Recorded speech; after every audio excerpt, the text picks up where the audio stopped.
Yeah, so Matt Wood, write a blog called Ruralise, currently an architect with Lucas Hickman Smith out in London.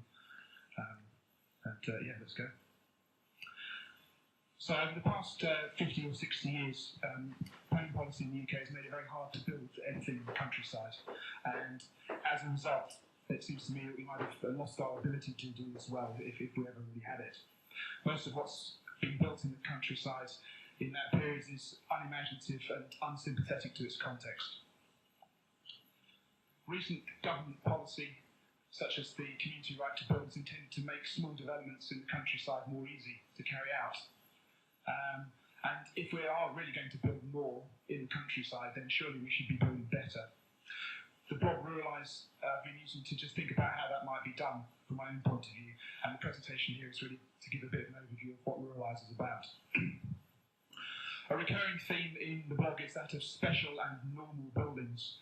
This seminal diagram from Leon Creer emphasises that both are important and that each actually needs the other. But as a profession, as perhaps we've heard this evening, I think we're often overly interested in the special, sometimes at the expense of the normal and everyday. There's quite a lot on the blog about local distinctiveness, whatever that means, and fitting in.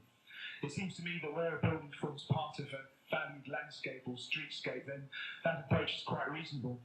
But certainly for larger developments, urban extensions, new settlements, does it really make sense to benchmark that or refer to a nearby medieval town centre? As I started writing on Ruralise, I identified 4 archetypes or themes that might help me to start thinking about designing in the countryside, Norfolk's architectural DNA, if you like. These were villages, farmsteads, the wide-fronted house, roofs across fields, and you'll hear more about that as I talk. If there is such a thing as a prototypical Norfolk house, then this might be it. It's wide-fronted, 1 room deep originally, so for plenty of daylight and sunlight. This one's timber framed, but was refaced at some point in brick, and it's been extended heavily at the back over the years, so the big roof has got even bigger.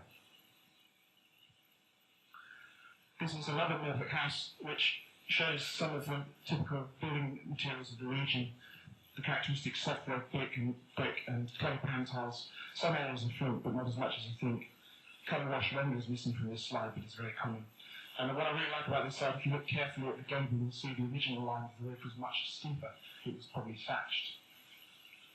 The most consistently most read post on the blog is actually called Thatch Fest. Has some great examples of ultra-modern use of a very traditional material. 2 examples from the Netherlands at the top, and Catherine Finley's pool house at the bottom. She calls this collision of old and new, kind of future rustic approach. House builders, of course, like to use traditional or regional materials to make their developments more locally distinctive, in inverted commas. But in one post I queried the use of weatherboarding on this development in London. In fact, there's very little weatherboarding in this bit of Norfolk, apart from a few black barns and a handful of white water mills. House builders, of course, have a particular take on the village aesthetic, woodly roads and fake-coloured buildings, which is, of course, nothing like a real Norfolk village. But this is the normal step that we have to engage and improve upon if we're to make building in the countryside better, if we get the chance, that is.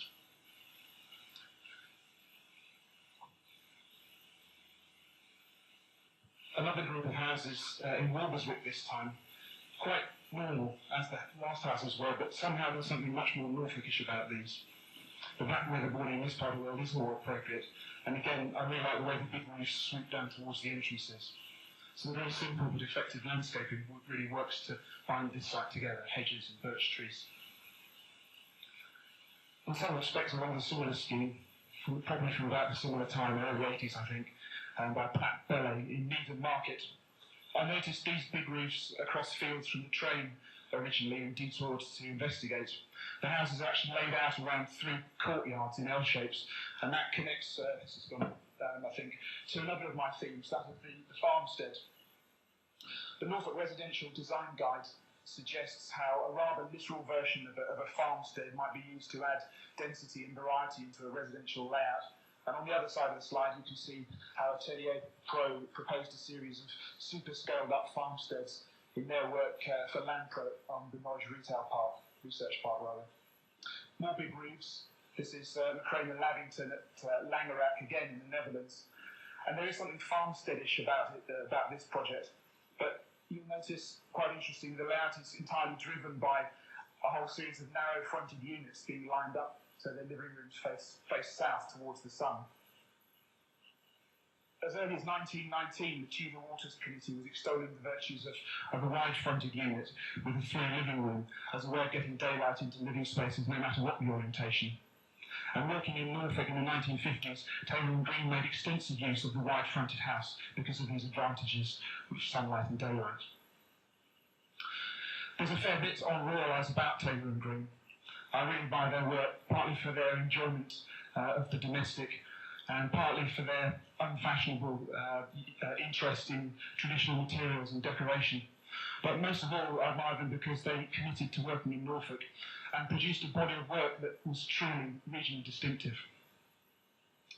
I've also written about the work of Dulcas and Rural Design, two practices that have committed to their bit of the UK in the same way, the Isle of Skye in their case. Dulcas have written in detail about how they've drawn inspiration from the local vernacular. Rural Design started in a similar mode, but something about their more recent projects suggests to me that they're getting a bit bored of designing normal buildings.